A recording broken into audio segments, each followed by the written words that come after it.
Shalom. Back with part 3. All right. The day of doom. All right. This is Amos 6 and 3. We're going to go back to the video in a moment. You push away every thought of the coming disaster, but your actions only bring the day of judgment closer. You see that? You understand, people? You push away every thought of the coming disaster of World War III, but your actions only bring the day of judgment closer. You understand that? Okay? Give me a minute. It's our friend Ray McCoven called the Missy Mat, the industrial, military, congressional, intelligence, media, academia, think tank complex. And trying to establish the new narrative that, okay, Russia is absolutely horrible. Our next war is going to be against China because they're also horrible. But in fact, it's a three war because these three are very, very horrible. So this is the new declination of the axis of evil 1.0 in 2002, which was Iran, Iraq, and North Korea. So now it's the three, not by accident, 3 BRICS, 3 SCO, and the 3 leaders of the drive towards a multipolar, multinodal, different nodes world. So, in fact, when I read that thing, I said, oh, really? Okay, they should have published this last year already. It's a bit late, in fact. Everybody knows that. But the problem is the people who don't, they're going to start obviously freaking out with the fact that $35 trillion indebted economy is picking a fight with a trio with zero possibility of winning, which is this American obsession. Now we need to win.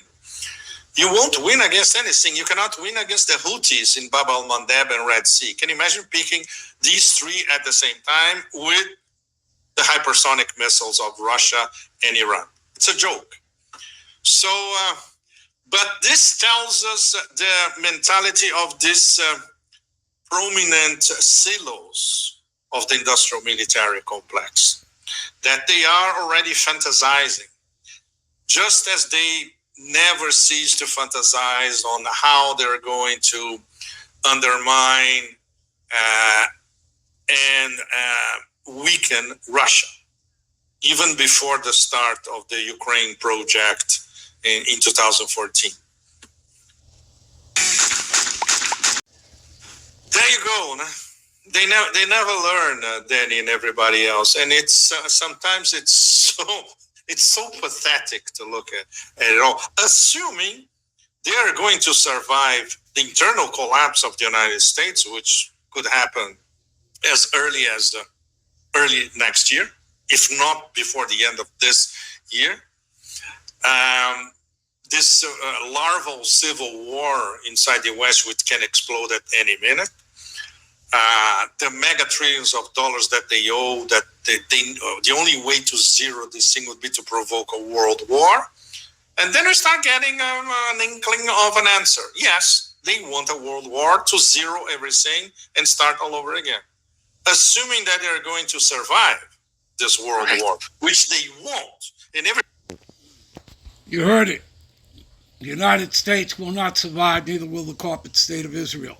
All right? The Edomite beast system dies here in World War III. Okay? And this is in order to bring in Yahweh's kingdom here on the earth. All right? Jacob is the beginning of it that followeth. All right? With Esau going down. All right, give me a minute. All right, I quoted this earlier, people. See, Jeremiah 49 and 20.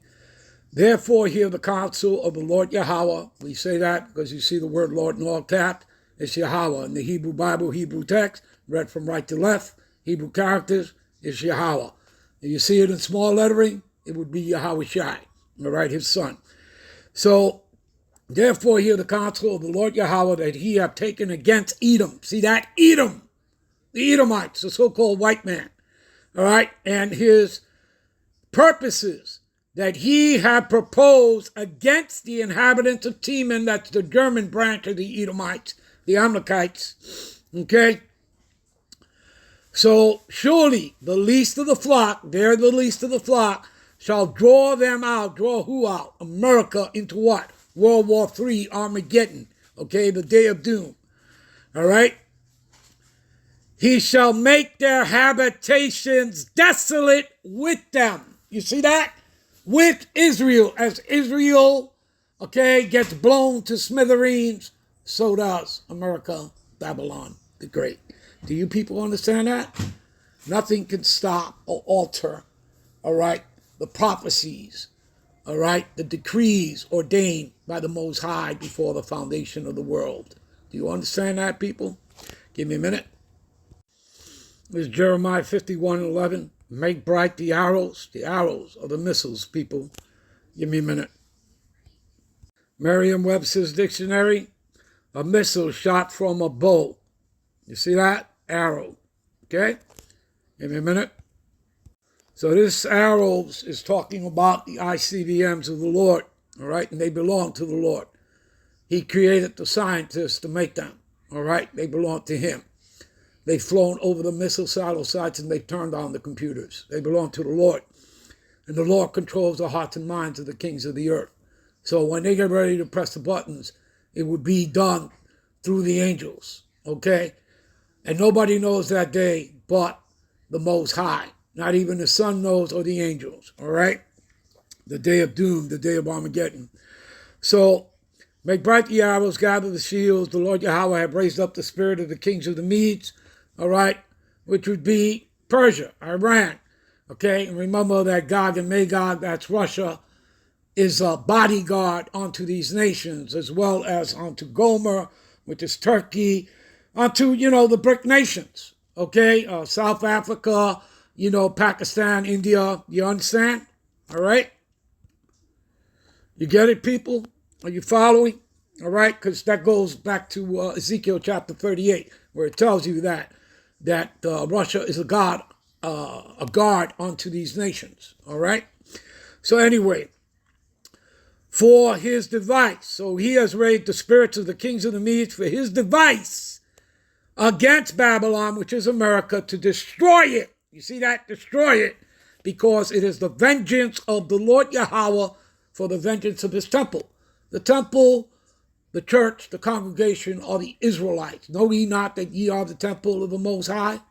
And whoever defiles that temple shall be destroyed. That's talking about you Negro, Latinos, and Native Americans that make up the 12 tribes. We'll be right back with part 4 to close out. Shalom.